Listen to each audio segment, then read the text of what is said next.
Yeah. Hey everybody, it's Joe Solari, and this is the Business of Writing. Today we're here with Nick Cole from Galaxy's Edge. How you doing, Nick? It is a pleasure to be here. Thank you for having me on, Joe. It's fun to talk to you. We got to hang out real and live and in person, and we bonded, and here we are now just having a friendly conversation, which is fun. I like that.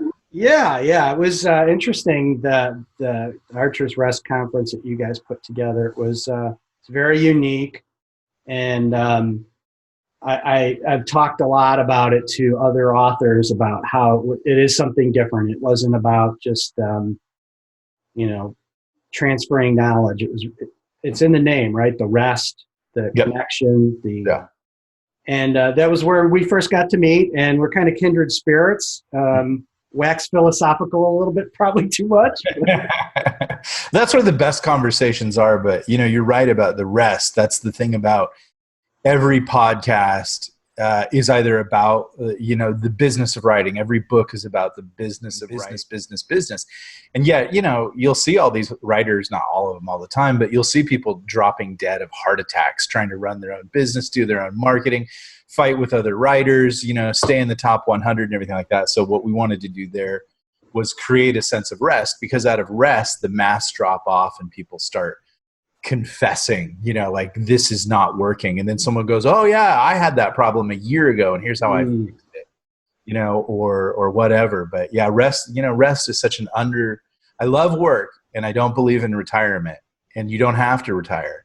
But if you rest every week, you can work forever. Yeah. Well, and there's so much research coming out about how intense work and intense rest, like, get you to live longer and get more productive. And yeah.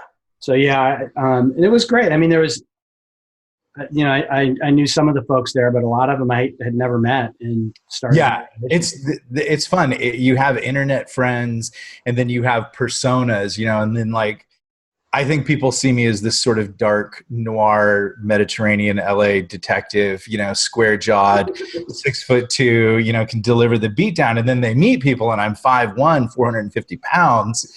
And, no, I'm actually all those things. Yeah. But it is funny to meet people in real life and get to talk. And everybody, like, especially, I think every writer suffers from a Hemingway complex too. And it's probably a good thing, because I think that you have to have a relationship with your readers, and that's what you curate on Facebook, is you curate that crowd of readers.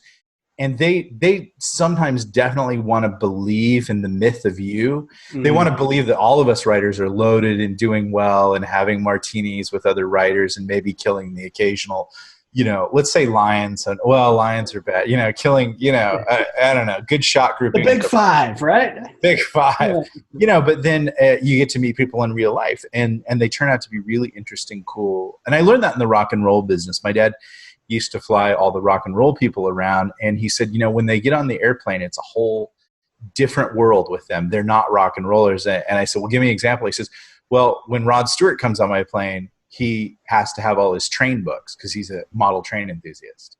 So you never think, and this was back when Rod Stewart was cool, and he's cool again, but there was a period where he wasn't cool. But, like, you would think this guy who's, the rocker in the concert, like that, and then he's pulling, oh, let me see this model scale. And they were all like that. So that's the thing that we always have to, and it's, you never as a writer want to fall for your own myth. You want to have people you can be real around.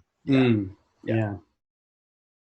So we kind of, after that, we had a talk, and I came off of that with I thought we had some really meaningful conversation about the whole idea of inspiration and being inspired. I mean, you and I both believe right now is this golden age of content creation, where it's not just about writing books, it's about developing an intellectual property and then taking it all kinds of different places. That's something that you and your partner, Jason, have done. So maybe start out just kind of giving folks that don't know who you are a little background on, what you're writing and what you're trying to do with your daydreams.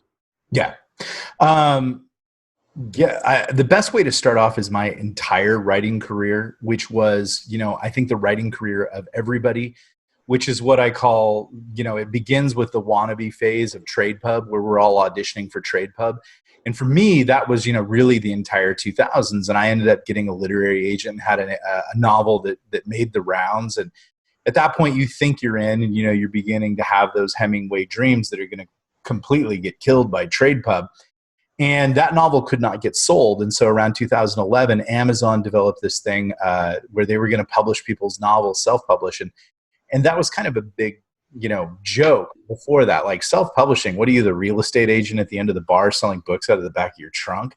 It was a slur. You wouldn't want to do that and actually ruin any chance of having a career. Right. And then there were all the Sharks and Cons, Vanity Press, and all that kind of stuff. Yeah. So, but I had this book that I'd written that was an homage to one of my favorite novels, which is The Old Man and the Sea, and it was set 40 years after a nuclear war. And so what I did is I looked at Amazon. I said, well, all these people are doing it. I read Joe Conrad's blog, and I said, okay, well, I'll give this a shot. And I put that up.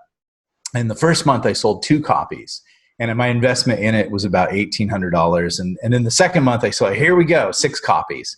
And I was like, oh, man, and I'd credit carded it, of course. So I'm looking at the bill, and I'm like, how am I going to pay this off? Because Joe Conrad is making $69,000 a month. I should be able to bang it out like that. But then for no discernible, physical, reproducible reason that I could reproduce, at about the 4-month mark, it just caught fire. And I started selling about 15,000 copies a month. And I was rolling, and I thought, well, okay, thanks to God, this is going somewhere, and I can do this, and I can reproduce this, and be like that. At that point, the big 6 publishers were kind of coming around to the indie successes like myself and Amanda Hawking and John Locke and Hugh Howey, and they were offering us trade pub deals. And I took a trade pub deal with HarperCollins after a small bidding war, and I thought, okay, I've made it. I don't have to do anything about marketing because trade pub is going to do all of that for me. And so I fell for that lie. And I sat there for the next 3 years just watching my career be slaughtered by people who, didn't know what they were doing, passively aggressively to aggressively resented you, thought that they could write better, tried to rewrite your novels, and then in the end actually tried to shoot me in the back as a parting shot. But during that time, I got a Publishers Starred Weekly Review. I got some big big recommendations from the Library Association. And then I had a big falling out with them over a point where they said, you can't put this thing that you want to put in your novel. And I won't talk about that. That's well known in another circumstance. And I said, no, I'm putting it in, because I was looking for an excuse to part ways with them because the relationship was so bad. And I felt passionate about the thing that I was going to write. And I didn't think anybody should be able to tell me what I could or could not write. In 2015, that seemed like an irrelevant issue.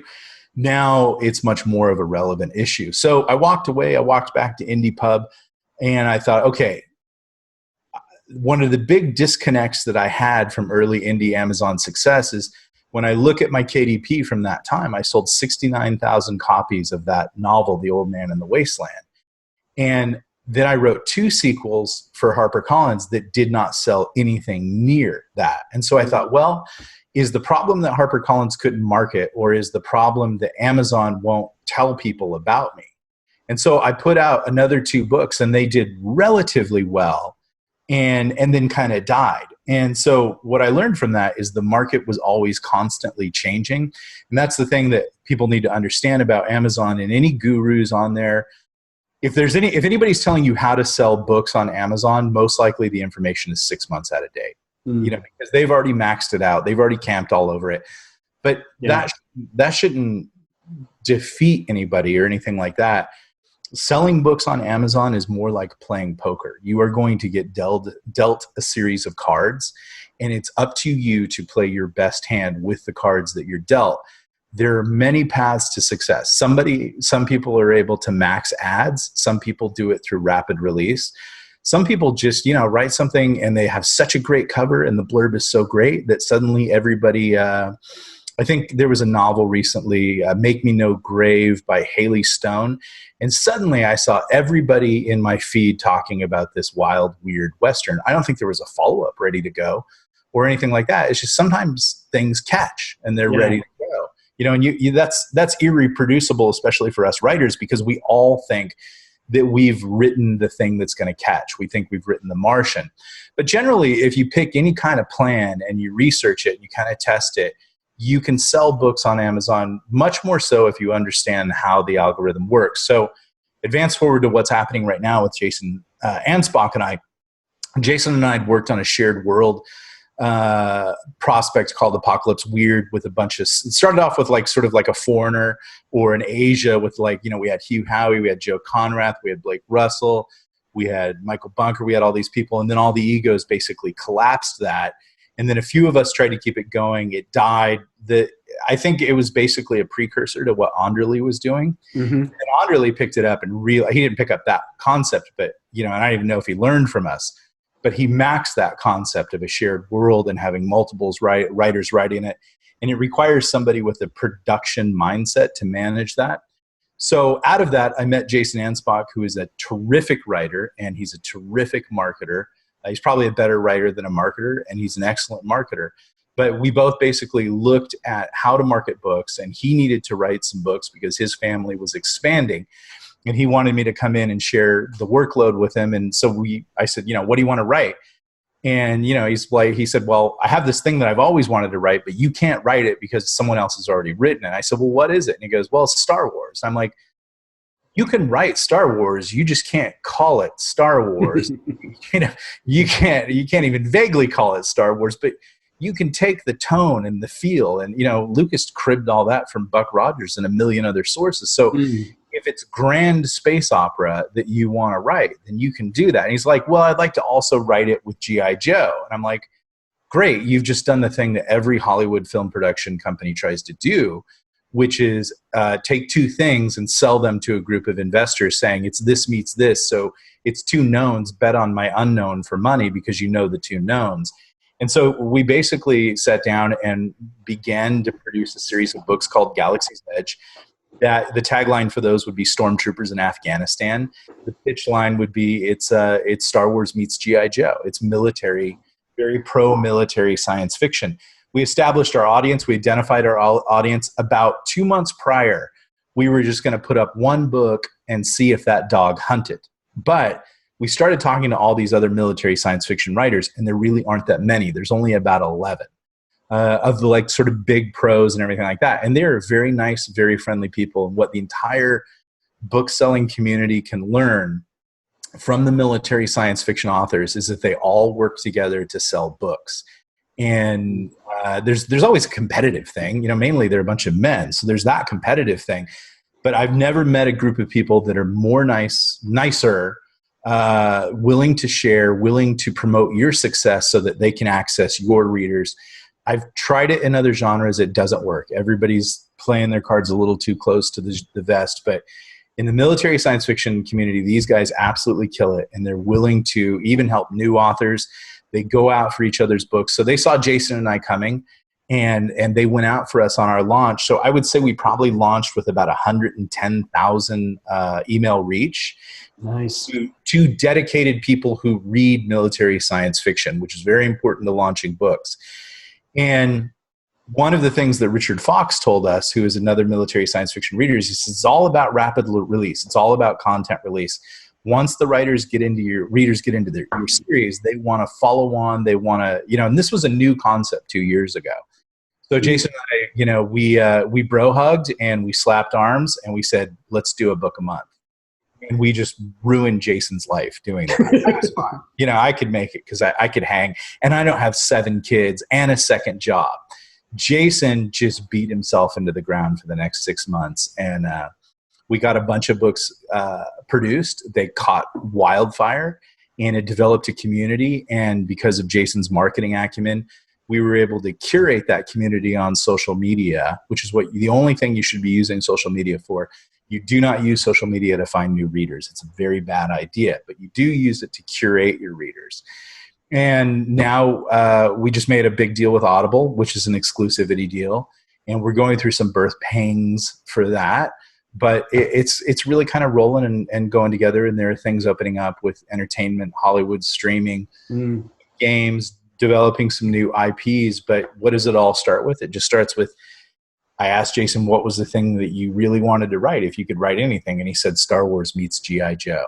And that's the thing I would tell everybody is stop paying for services that tell you what's hot and how you can make money. Just write your weirdo thing.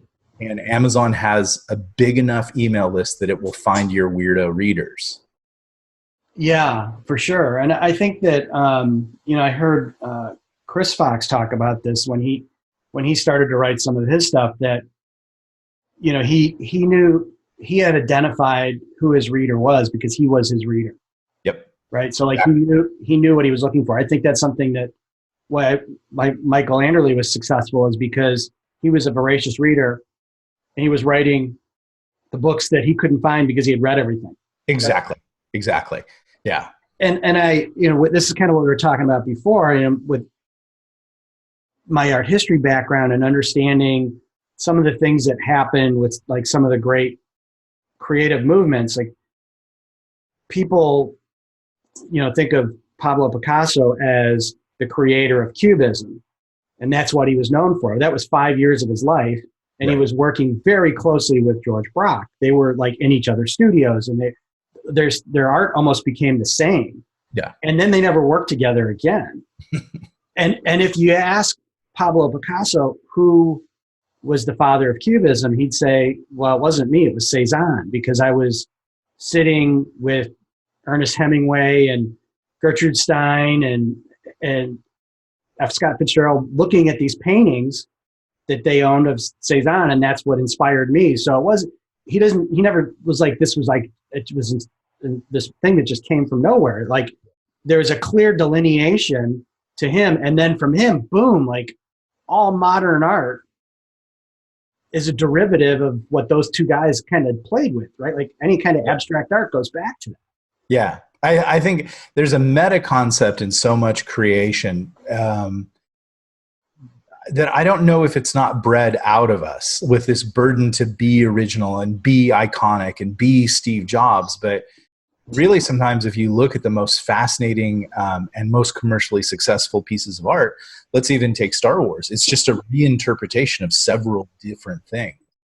And it's interesting when you look, like even Shakespeare was that. He took the known and gave it his own voice. Even if you sat down to write a novel that someone else wrote, to take the plot line and the people verbatim, it's still going to be different. You're still going to write something different. The lens of what you wrote is the filter inside your mind is going to see events differently, because we know that from the police. The police can interview 6 people who saw a murder, and all 6 are going to give you a different story. And so sometimes I try to tell people, and where Amazon is at right now is it's in the junk phase. Junk is selling things that the major trade pubs poo-poo, they don't want. It doesn't talk about the agendas that they want to talk about, or it's not even literary or anything like that. Literary novels and smart novels and all that it's dying. But if you want to write Space Marines fighting Bigfoot or Roman legionnaires inside Dungeons and Dragons, and you're willing to put down a sort of 3-book bet that you're going to acquire an audience, I can tell you, you're probably going to acquire an audience. But if you're going to write the Lavender and Croquet, less than zero, coming of age in New York with cocaine and supermodels, that book's probably not going to hunt right now. But what's I think's funny about that is you go look at like the last few years Pulitzer Prize winners, and I don't know an indie author that would be happy with the star rating that they have. No, they get savaged, but it's just I think the thing, and it's the same thing that we're seeing in the movies right now, is that you see a lot of movies being made for the cinephiles. I was just actually in the movie theater last weekend, and they used this in the trailer for a movie. They said a cinephile's dream. It's like, great. So you basically mean no money, because the cinephiles in Hollywood are all going to get it free for your consideration. No one's going to see this movie, but man, it's amazing when a junk title comes out, even though the movie may not be good, but Abraham Lincoln Vampire Hunter 300. I got to see that. And that's where we're at, like in sort of Amazon right now is that if you can write sort of interesting, eye-captivating things that any conversation and sticking to science fiction or fantasy, you will get a bunch of nerds sitting around saying, I wonder what it would be like if the Galactica from Battlestar Galactica fought the Enterprise. And no one would write that novel for Tor or HarperCollins. But in indie, some kid, and people have probably done it, and Jason and I did it. What would it be like if Star Wars met G.I. Joe? And then suddenly you've got all these guys who came out of Afghanistan and identified more with the stormtrooper. Iraq and Afghanistan identified more with the stormtrooper. And the key, I read an article a couple of years back where a guy said, I joined the military to be Luke Skywalker, and I found out I was a stormtrooper. And there was an identification with that in the zeitgeist. But if you go over to Tor, they're telling you like, well, we really need female stuff, and she's got to be the Rey, and she's got to be the, and they're telling you what they want to do in the culture. And I'm not saying that's not noble, but what you're not saying is you're not looking at this guy, this group of dissatisfied, disgruntled veterans who want to hear stories about them, but they don't want to read Generation Kill for the 36th time. They'd like to see themselves fictionalized as either Rangers from D&D or maybe stormtroopers. Then they'd like that conversation. And so it's what you were talking about, what Chris Fox was saying, is that the best thing that you can do is get to know your audience. And who is your audience? Most likely it's you. Go in, look at your shelf and say, what am I reading right now? Right now I'm reading a lot of Joe Abercrombie and Tim Cook. I guess I'm reading sort of hardcore, violent, grimdark fantasy. So what am I writing right now? I just wrote a dungeon crawl just for giggles. But you mentioned Shakespeare, and that's something that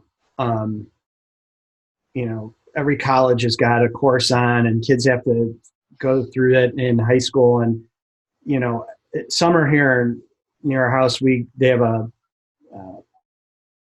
Shakespeare in the Park, and we've been taking the kids there since they were little. Yeah. Right? Because one, it's like they have to see that live. It was never meant to be read in a classroom. Right. Yeah. And the guy that was writing it, he was the Quentin Tarantino of his time. Exactly. He was trying to fill seats. He wasn't trying to be a literary master, right? No. The fact that it resonated has more to do with the fact that these are like stories people want to hear about, right? And even his stuff is stolen from other people, right? Like they're not new stories. He was inspired by other stuff, but it's like, oh, I'm going to talk about some exotic place like Italy because nobody around here has ever been there, because you would probably die on the trip. Right? There's an excellent movie that's out, just came out. No, it's not excellent. Sorry. It's a terrible movie. It's Kenneth Branagh, and it's talking about Shakespeare's retirement. And he goes back to his hometown, and the sort of local duke does not like him and thinks that he's a low person, even though he's paid for his night and everything like that. But it's a terrible movie because it just is. But Kenneth Branagh plays it really well. And he comes in and he makes this quote to the Duke, which I identify as the trade pub writer. And, he's looking down on him, and you're just nothing more than a common prostitute. And he said, I wrote 56 plays. I made payroll. I paid bribes. I ran a production company. And he looks at the guy and he names about 3 other things. And he goes, what have you done? And I thought, that's every indie writer. Yeah. Because like Jason and I have a payroll of 12 people. And it would be fun to write sometimes things that I think are interesting or whatever. But at the end of the day, to keep everybody paid and to keep up my help of whatever Jason's trying to do with his family, and for him to support me, like, you have to look at your audience, which is the groundlings, not the kings that are getting in for free. And you've got to say, what will make the groundlings spend their coppers here? And that's indie publishing.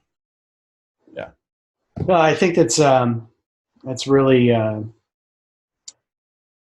what it's about, is that connection to the audience. I've always talked about this as like it's a symbiotic relationship. Like the reader and the writer, apart, they won't exist, right? They just can't, right? No. You need to have that reader to pay money for your deal. Everything else outside of that relationship is kind of friction. Yeah. And that organism, that symbiotic organism, will live wherever it can live the best. So it lived in trade publishing, for traditional publishing, for a long time.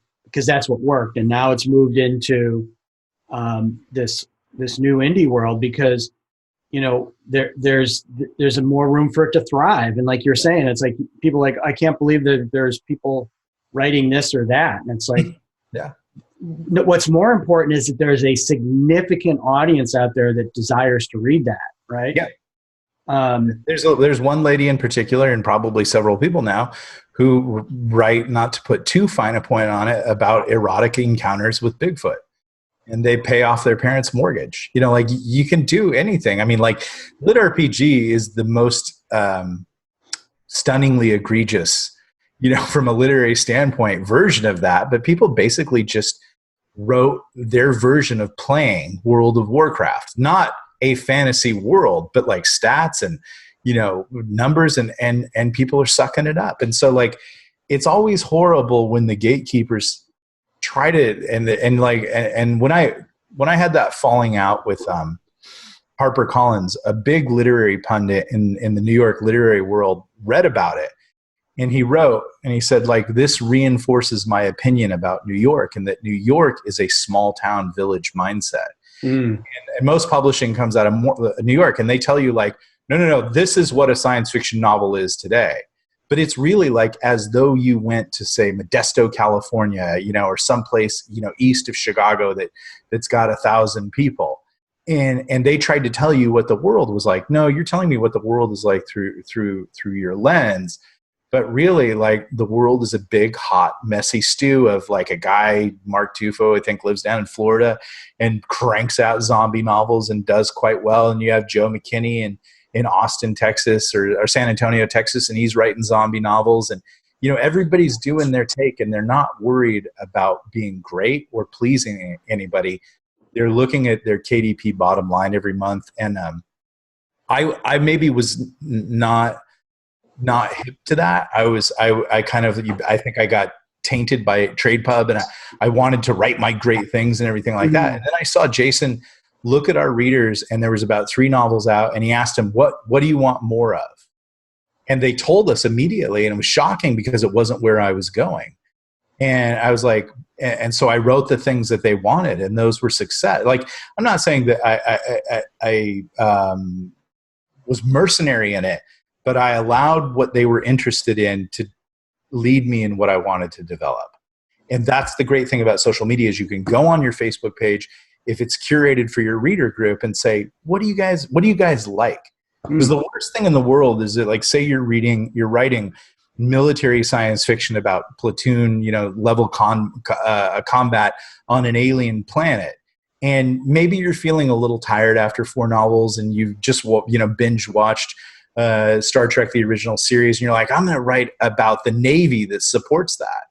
Well, the truth is you might actually lose all your readers because they're military infantry readers. They're not military naval readers. And there's a difference. You might find something interesting. It might cross over. But wouldn't you like to know that before you made a mistake and croaked your brand? Yeah, for sure. Yeah. Well, and kind of our topic of collaboration, it's like, this is again, one of the essences that's different than ever before, is you can collaborate with the fan. And from a business perspective, if they're running it as a business, giving the customer what they want is like, it's so profound. Like, if you ask the customer what they want and then you give them what they asked for, pretty close to it. It doesn't have to be exact, but close enough. They'll give you their money. Yeah. And they'll be happy, and they will come back for more. Because they'll do another thing that people wonder, like, why people get into the business of religion and try to make money in religion, because you can make money in religion. A lot of money. If you're a horrible person, like, you don't believe there's any sort of giant consequences. But it's not because someone can stand up, and that's what Hollywood always gets wrong, is they always bring in the crazy preacher who's got the doomsday, but it's not that guy that spreads the religion. In the case of Christianity, it's some, guy who's willing to get thrown into a lion's den because he believes in the religion and the belief system so hardcore, and he's willing to do that.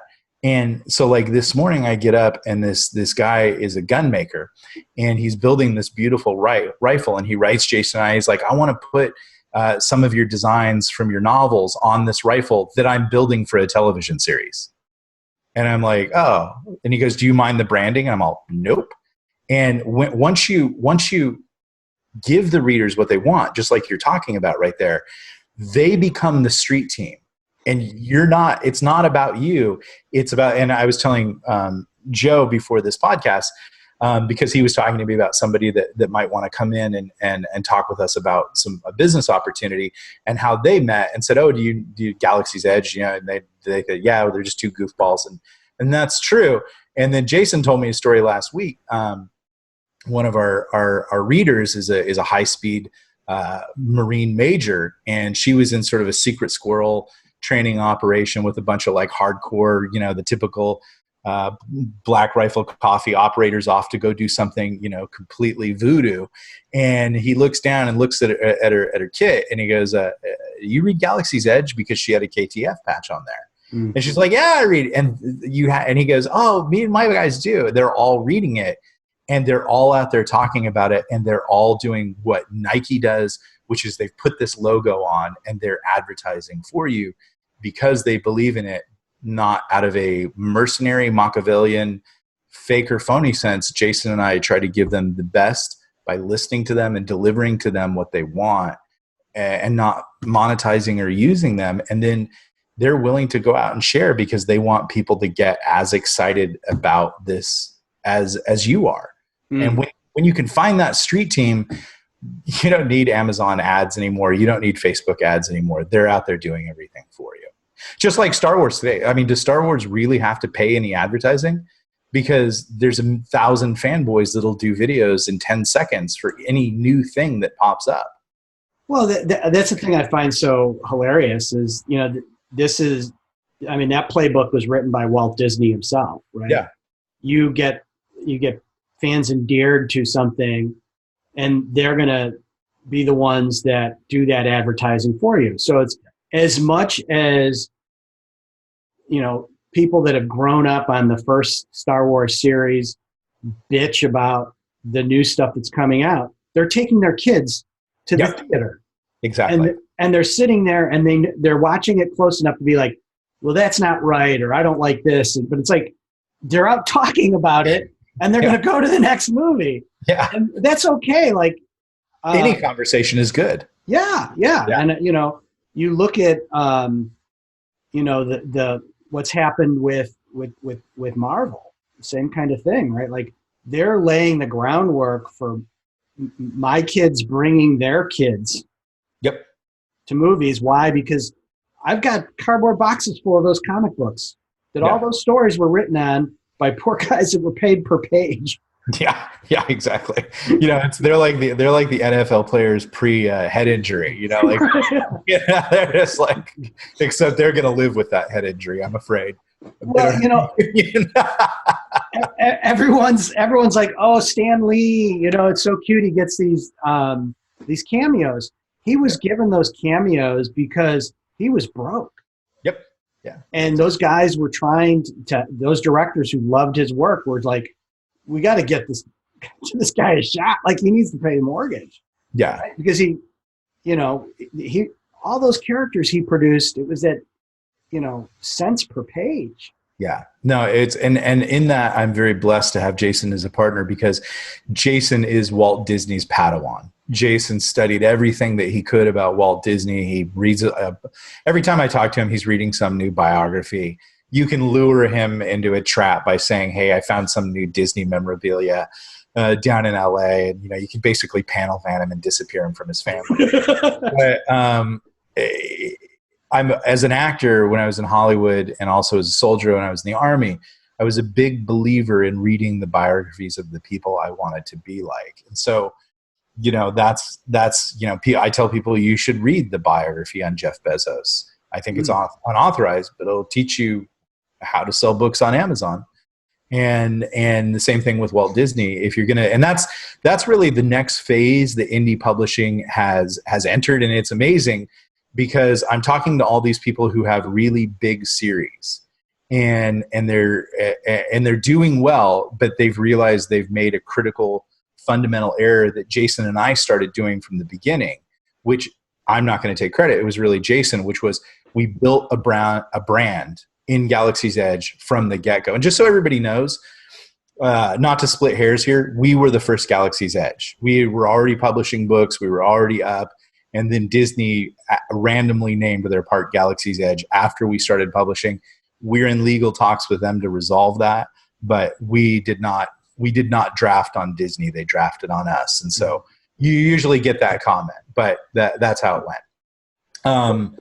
Yeah, go ahead. Well, I'm kind of on that subject. I think that, it's a nice segue into like what is involved and what's your thinking around building an enduring brand, right? Like, going back to the whole Picasso thing is there's this work that the man did, right? And you can break it up into all these pieces. There's guys that wrote all kinds of fancy books about it.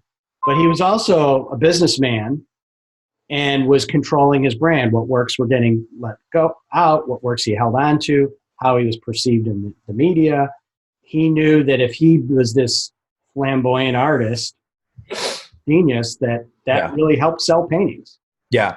I think about that a lot lately. And I think the best conversation that you can have is to have Jason on to talk about brand. But I have, as you know, Joe, I have strong opinions about everything, whether I know it or not.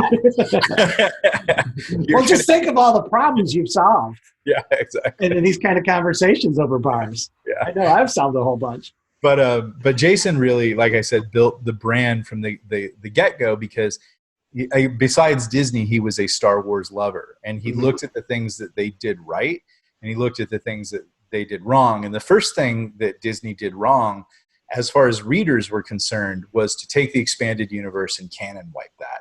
So they had, like what you were talking about earlier about the Marvel universe and, pulling out the comic books. You are like, the 9th century Latin monk taking your uneducated savage peasant children and giving them the Latin mass, which is, it's funny. Like you see dads in line at the movies and like, well, this is why Black Widow and Hawkeye, they were together once, and, they're giving them the sacred holy text. Yeah. Yeah. The worst thing in the world is that a major corporation can come along and screw with that. And because what you're really telling the faithful at that point is everything you knew was a lie. Well, now you've just made atheists, so you don't want to do that in your brand. And that's what Disney did with the expanded universe. They came along, they acquired the brand, and they said, hey, Admiral Thrawn, Jada Skywalker, everything that you guys believed in is gone. And there was a huge amount of dissatisfaction. And that occurred just prior to when we were doing Galaxy's Edge. And so what we said is, let's never do that. And let's make a point of targeting these disenfranchised readers and saying, we will give you a Star Wars that will always remain true. We made this once we got our first core base, of readers, we said to them, we will never sell this to anybody else. We will never betray what you've known. And so like a huge part of Jason's job is making sure that I don't violate canon. So, and I'm the kind of person to be like, yeah, but it's cool what I just did. And he's like, yeah, but canon says you can't do it. Yeah. And so we don't do that, and we do that out of respect for the reader because they've learned the holy text. So the first thing that you can do when you develop the readers is to maintain the brand integrity. Don't and when you get success, it's amazing how many attacks against your integrity will come along.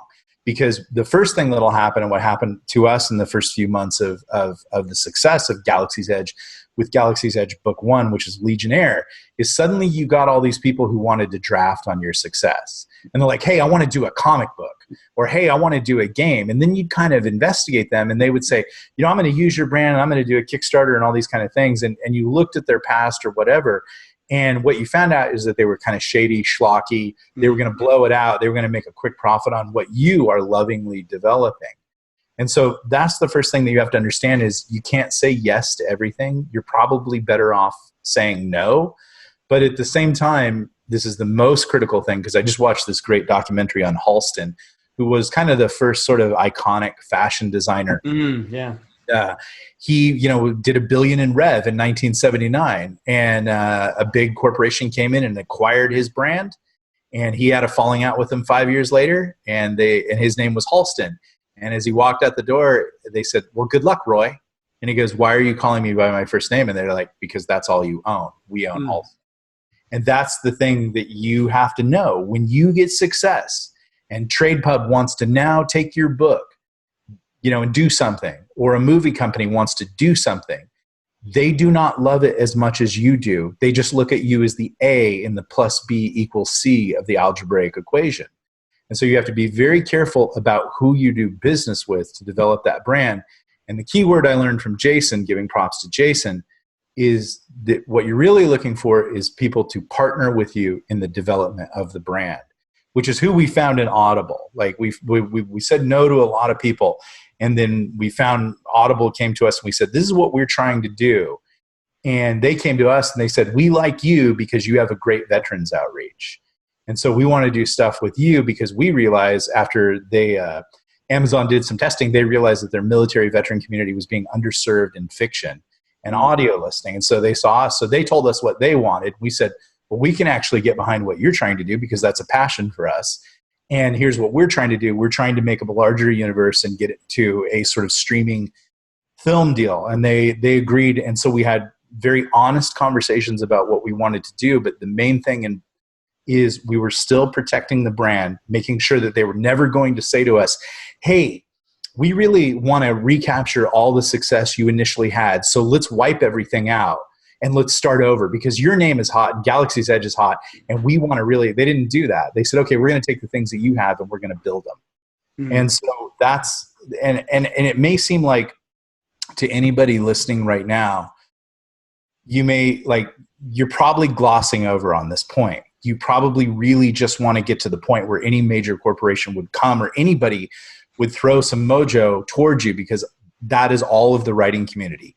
They want agents because they think agents are going to do something and agents are absolutely worthless right now. You should not have an agent. They want publicists, but everybody is just looking to draft on the success that you have. And you know this because when you have success, they start coming around.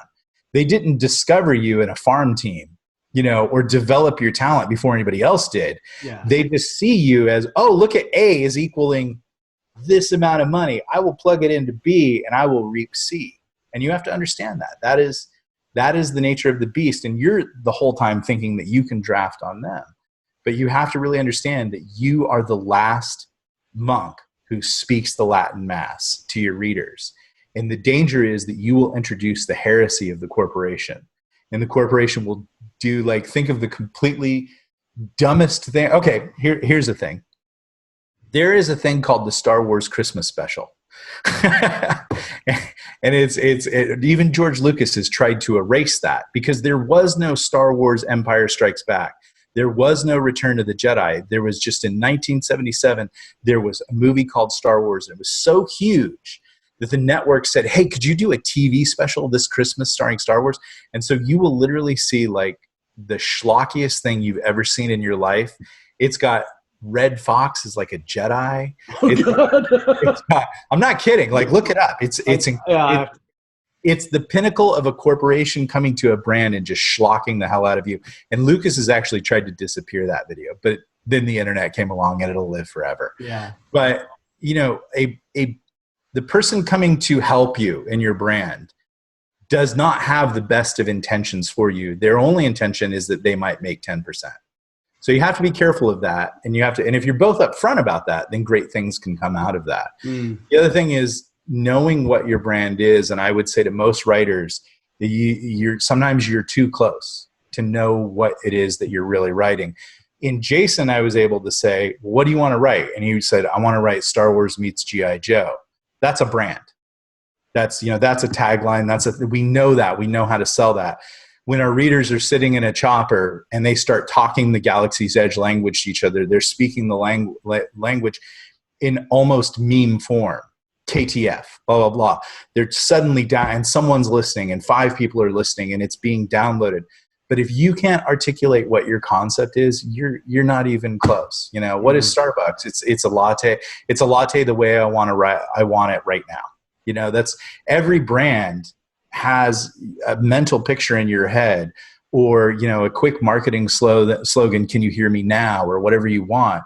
And people go, okay, that's what I want. And so you have to think of your book series as you develop it The problem for us writers is we have been falsely told that we have to be original and interesting. And so we go down these sort of super Cthulhuoid twisting paths of trying to develop something that makes us a special butterfly unicorn pony that no one knows. Well, great. Now, every time you sell that book, you have to go through this sort of like verbal yoga to describe what the hell you're doing, as opposed to it's stormtroopers in Afghanistan. Oh, I want to read that. Yeah. You know, that's, you got to do that. So those are the keys, I would say, to developing the brand and maintaining the brand. And if you can nail those three things that I just talked about, you're ahead of me than 2 years ago. You know what I mean? Because that's stuff I had to learn. Yeah. And one, you know, that the other part of it is that you kind of touched on that I think is important is that if you develop that brand, if you are successful in doing it, then you have a choice to make, right? Mm-hmm. You can continue to nurture and steward that brand. Yep. And there's trade-offs on that. If you do it, you have every right to sell it. Yeah. Right. But just understand that when you sell it, it's gone. It's gone. Right. And these aren't evil people. These are people that when they get their money, they're thinking that they're going to make more out of that, and maybe they will. Yes, right? They will. You know, and analogous to this is when we took money in the last business that I owned. Our lawyer, we were getting ready to sign the paper, and he's like, "Lay back and enjoy this." Right? This is a dude, Wacker Street lawyer he does deals like this day in, day out. He knew, right? And once you take that money, there's a different agenda. Right? Yes. That's you got to convey that concept because, Just so like if you and I came into another author and we bought their brand from them, it's our belief that money gives us the right to apply our agenda. Yeah. And that's the next thing I want to back up and touch on two things, but legacy brand acquisition is the next field that I see happening, because a lot of the trade pub writers will not make the survival switch over to being an indie author. They think they want to, but not talking out of school, but I think Joe and I kind of saw it firsthand. It's not going to happen. But it's a great thing if you're an indie person or even an investor. I know some sort of like startup, the hedge fund, speculator. What is the name for that kind of person who've actually entered the writing pool? And instead of developing something altogether, why not buy something, run it, and manage it? But yeah, there's going to be those two things. But I wanted to back up to something you were saying, and it was about brand success. And there's two things that everybody needs to know about that. One, no one prepares in writing for success. And that's a critical path mistake, because like I was talking about, you have to do those 3 to 5 books. Those are your playing cards to sit down at the table. You cannot do this thing, which is a comment that I hear from people over and over and over again. Well, I'm going to put it up and see if it's successful. It won't be successful. And especially not now when you have like guys like Scott Bartlett or whatever who are out in the rapid release method, and they're banging out 3 to 5 new books in a science fiction series, and they're putting them up, and the readers are like, oh, like I just saw a comment in Galaxy's Edge today in the fan club, and they're like, it's so great to find a series that there's already so many books in. That's where readers are today. They want to find something that they can dig into and burn through books for the next 2 weeks, because you may not read a book a week, but there are people out there that read. And those are the junkies that we're targeting. So if you're coming in and hoping that your book is successful, and let's say it is wildly successful, within the time that it takes you to write the next book, you've dropped off the radar and they've discovered 10 new readers. So it's like the Picasso thing. You got to come in with the body of work to dump on there. And you're going to say something. I have a second point, but you say, I want to hear what you have to say on that. Well, to that, I think there's also a nuance for new writers looking at this. Is you think back when you got started and looking at military sci-fi, if you were a voracious military sci-fi reader, you've read everything. Yeah. You probably read it 4 years ago. Right. And now there's these indie writers that are, they're filling your need. But now in this very short period of, I would say 2 years, if you're a particular fan of Scott or you or Michael Cooper or Chris Fox, like you can just stay in their world for a really, really long time. You don't have to leave it because there is 30 to 60 books. Yeah. That's right? bandwidth within the signal. Yeah. And the trick is to get your signal within the sort of background, to get people to tune into your AM rock station and then to stay listening because we're playing all the great hits this weekend.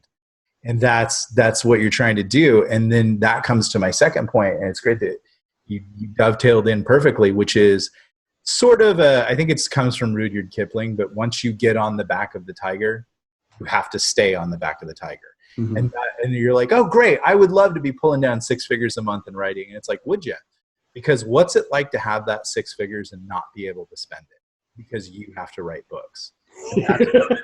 That's where I see every writer coming apart, is they get a little success and now they want to spend the money. Or in the most sort of graphic, glaring example, I have written probably 23 books since 2011, and George R.R. Martin has written no books.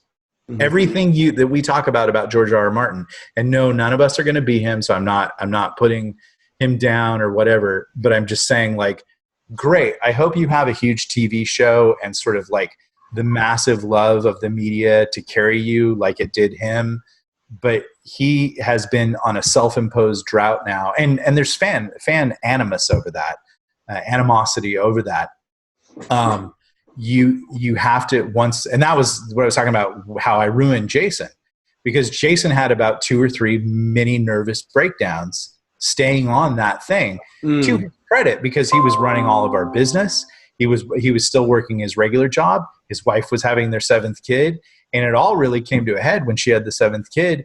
And Jason started having conversations with me at 3:00 in the morning by himself. And he would call me like 3 days later, like, now remember that thing we talked about? No, because I was asleep. You were talking to your kid, so you can't get off the back of the tiger. Yeah. Well, and I know several authors that have had really big success, and either they've broken, for lack of a better term, or that in participating in their success, they've walked away from their fans. Yep. That's true. And both of those can be really detrimental, because the fan, it's horrible, but you could spend 6 months writing a book, and after it's released 5 hours later, there's a guy that's like, where's the next one? Exactly. Yeah. Every Galaxy's Edge release is that, and it's never enough. And like, we're having a little birth pangs right now because we made an audio exclusive deal with Audible, and now the readers are going, well, we're feeling left out. And, we're trying to move them to audio because that is the new paradigm shift. But there's still going to be people who are saying, you're not taking care of me because I'm not getting an ebook. And so we released a serial to help mitigate that need. And we're talking to Amazon and saying, like, hey, you got to get these books in production fast so we can take care of these people. But what they're feeling like, regardless of our efforts, is that they're being abandoned. And the worst thing a writer can do is to feel like, well, I have success now, and I'll have it again after this 6-month vacation. It's almost, I am the only violation of that rule that I know of. And I don't say that with any sort of pomposity or arrogance, but I've seen very big time people think that they could take a break and go around the world and couldn't get it back. It's just not going to happen. And so you have to know, like we were talking about the Halston thing, the moment any decision you make has ramifications. Yeah. But, and I'll just break it down to you, just so you guys know. There's no such thing as retirement. You can never retire. Don't retire. You can have a lot of money and everything like that, but retirement is a myth. And you can only retire once you have $15 million. And then you can live a pretty good life and put all the kids through college and have two homes and take everybody on vacation. But short of $15 million in the economy going forward, you can't retire. That's just my personal feeling. Joe's like, well, I actually know money, and that may not be the case. but mine is like, hey, when you have 15, and I'll never retire because I just love writing. Well, I think that's the other part of it is, you retire and then you die, like Teddy Roosevelt, right? Yeah, exactly. But no, I mean, there are people, in the writing world that were working at, say, Avis Rent-A-Car, and they were going to make $36,000 for the next 10 years or 20 years. And so when they get a 5 or 6 figure check, which can happen on Amazon or Audible, maybe they make you a daily deal or whatever, you can suddenly think, oh, I'm retiring. And it's like, no, you're not. Yeah, it's amazing how your lifestyle accommodates your income. Like, yeah, exactly. I mean, right my rocket pants don't fuel themselves. And then it's like, well, I can't stop working now. I mean, I've got all this overhead. Who's going to pay for this? And I would say you probably shouldn't be writing unless you really, really love it. But having said that, there are things that will come along and kill it. And one of those things, and this will be the not fun part, but other writers are probably the most horrible people in the world. And I have a lot of writers friends, and I love them. And I like to think that all the writers I know are the most lovely people. But I watch writers behaving with other writers very badly. And there's a mob mentality, and that's just part of the community. Well, I the way I look at it is, any industry where there's a lot of money to be made, yes, oil and gas, writing, entertainment, there's like an underbelly that's never going to go away. Yes. It changes. Yeah. But like, there's always been this nasty vanity press stuff. It continues to go, it changes, but it's still the same snake. Yeah. Traditional publishing played their cards wrong, and like they're not being able to exploit the money that they used to. They're an angry divorced ex-wife. Yeah. Well, and just as an aside, like I think there was 2 things that was their undoing, and it was not as much Amazon as everyone likes to say. Amazon took all our business. It was they were putting in people that were trying to find the next piece of literature. Yes. They weren't trying to find the next book that sold, right? Because then they would have been putting out some stuff that was, by their terms, trash, but it would have paid the bills. And number 2 is that industry consolidated. And people don't understand that when an industry that size consolidates, they do it through private equity and they do it through debt. And they didn't have the money to adapt because it was going to pay down debt. Yep. Right. And because they didn't have that, they weren't in a position where they could respond quickly. Yeah. And those people that were seeing what was going on in the industry were reporting to either a hedge fund or private equity firm that was like, I really don't care, because in 3 years we're going to roll out of this thing and take it to IPO. Or so. Yeah. Right? Yeah. There was no captain on the ship. It was that thing that we were talking about, is that you can occasionally do, which is what I found moving to HarperCollins, from having, whoa, I'm making, 15,000 sales a month, and it'll always be this way, to suddenly running into HarperCollins and having people who don't have my best interests at heart. They're trying to advance their brand, which was HarperCollins. And so they would say things like, hey, we really don't want you to market on Amazon. You have to use these universal links. And the universal links led to their crappy store. And so I had one of my readers who's actually a design engineer. And I said, hey, look at this store that they want me to send everybody. He's like, the interface sucks. And it doesn't ever actually let you buy anything. But it was more important to them to get everybody, hey, this old man on the wasteland looks interesting. Click. Would I like to do this? Click. Would I like to be on the HarperCollins website? Click. Would I like to find out about 6 other? Okay, you lost him after 3 clicks. Instead of like, I want book, which is Amazon has now made it so dumb proof that you can say, hey, Alexa, I want Bigfoot porn. And it's going to show up in an hour. Yeah. Yeah. It doesn't get, and I don't want Bigfoot porn. But hey, there's a guy outside your door. They're delivering it right now. Yeah, but the publisher said, well, they go to Barnes and Nobles. We're the only ones on that shelf for space opera. We don't have to compete with anybody. We only have to compete with us, the big 6.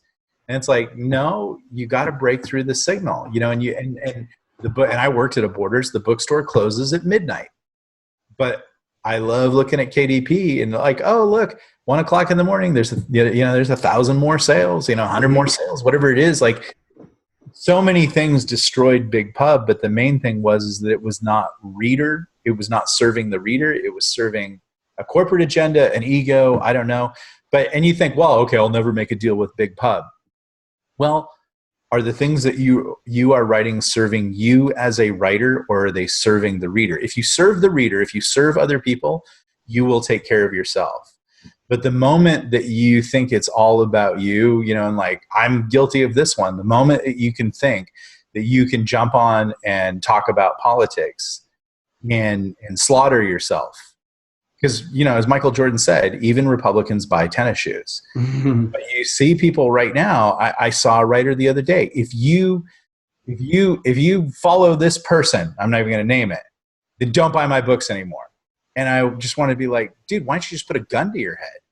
You know, of course they're not going to do it. The times are so polarized. Yeah. You know, I'm passionate about something in particular, but I don't ever put that to people. Like, I don't do this Spanish Inquisition for my readers. You can do whatever you want. I love you still. Yeah. Well, and I think that's the other thing that, you know, I see that a lot is that that's what worries me the most about the indie movement. Yep. You're absolutely right about that.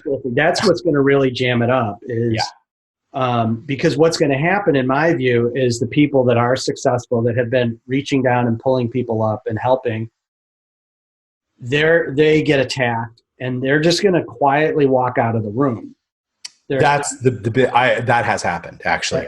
I know. I'm not going to name names. I know the people that have done it. They're like, Solari, I'm done with this stuff, right? Like, I can't take it. Yeah. Right. And justifiably so, because what they were doing was pure charity. Like, there's no reason why they needed to do it. It came from their soul, where they felt, I need to give back because I was blessed by what I was given. Yep. But when, you know, every time you go to pull somebody up, they swing an axe at your hand. It's like, at some point, I just got nubs. I can't help you anymore. No, and that's, as Sartre said, hell is other people. Yeah. And that's the whole, what started this conversation off. And you just really have to understand, other writers generally are not your friends. Now, you should make friends, but that's going to take a time and a process. And it's not just an email. I've actually seen writers burn I saw a major Amazon writer burn another writer to get himself out of sort of Dutch trouble with a specific voting block. Let's just put it that way.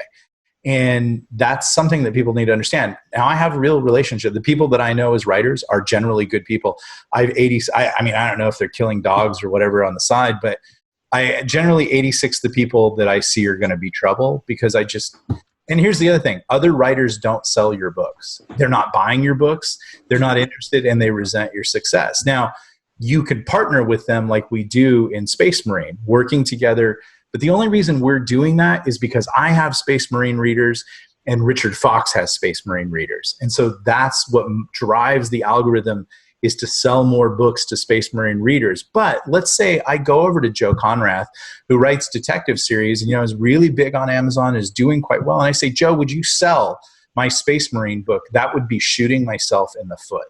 Because the algorithm will weight badly if the mystery readers who like Chicago Detective, what's her face, come over and look, and they're like, I don't want to read this. I want to read Chicago Detectives and murder mysteries. So that's the thing that I see is like, oh, if I could just get a big writer to talk about my book, worst mistake you can make.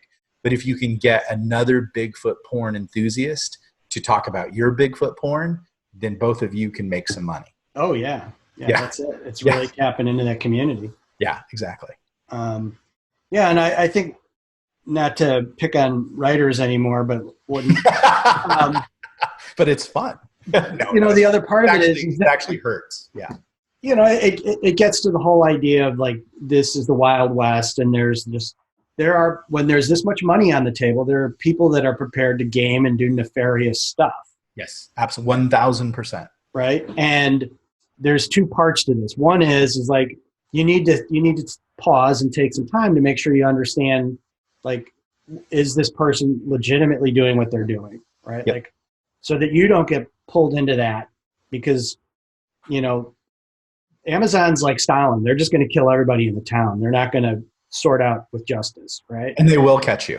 Right?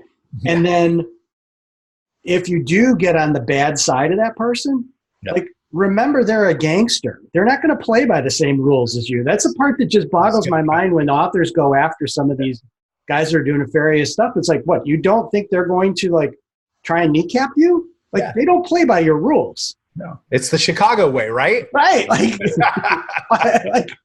I guess maybe that's it being brought up here. It's like, that particular guy might put your head in a vice, like, because that's what guys like that do. Yeah. And with the internet, there are a million ways, and we've been seeing it, to deplatform somebody. Whether you use like a spam wave out of China or you get a mob to go after, but like it's sometimes the relationships with writers are not worth it. And there's a whole new movement of writers, of the young, sort of like really switched on, hacked millennial guys and girls who've created alter egos and are just writing.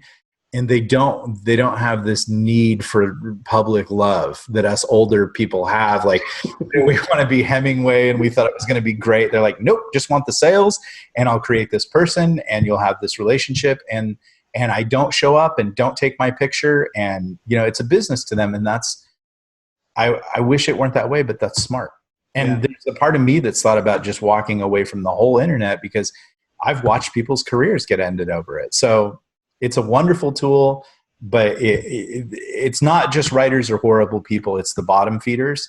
And it is the wild gold rush West right now. The big money will come back in. And that's sort of in my own feeling, that's starting to happen with the new pub people, who are people who are coming in. They're treating it like a business. They're hiring writers. They're cranking out series. I've always, like, being a Californian, we study the gold rush and we see what happened in the boom towns. And then if you look at every economic revolution, what happens next is the East Coast money moves in and they show you how to make money in the pennies. And so there would be a shift in that. And we're in the very first stages of that right now. Yeah. But my wildcatting days, I'll be a wildcatter and I'll go crazy like Daniel Day-Lewis, and I'll have Well, you like, I'm a big aficionado of like the 19th century robber barons, and terrible term, but like, you look at a guy like Cornelius Vanderbilt. Who he was like, he wanted to win the contract for getting mail from the East Coast to the West Coast. So the dude sailed down to Nicaragua and chopped up a steamship, carried it across the country, put it back together. So he had a ship over there. Yeah. Beat everybody out, right? So he's that guy that's like, he's the guy that finds the gold rush town, right? He's looking for the gold, the wildcatter. You got a guy like J.P. Morgan who's like, I'll just let it all kind of shift out and sift through, and then I'll show you guys how to pull it all together and really make some money. Yeah, and I'm seeing those two archetypes come now. Like, so when that person says, well, I'm going to put up my first book and see if it works. Okay, just so you know, I know people that are building video games to support their books. I'm building an RPG.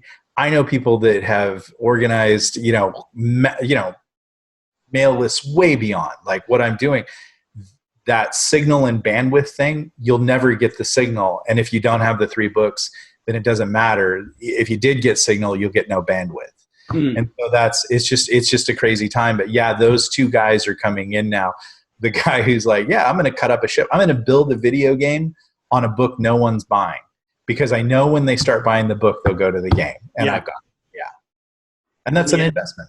Yeah. And the economics are different, right? It's not like if you went to Hollywood, to traditional game makers, they'd be like, well, it's going to take us 3 years and we're going to, it's like, no, I'm going to do this with, the money that these guys are making on books, or I'm going to do this on Kickstarter, or the economics and the way people are making it happen. But in all those things, at some point you have to connect up with that audience, right? You have to. That's the vital part. You can't build Captain Pooh and then tell everybody, like, this is the great, Captain Pooh has a video game and Captain Pooh has these things and we have stickers. No, you got to have the goods. But I would say someone just got scared because I said that.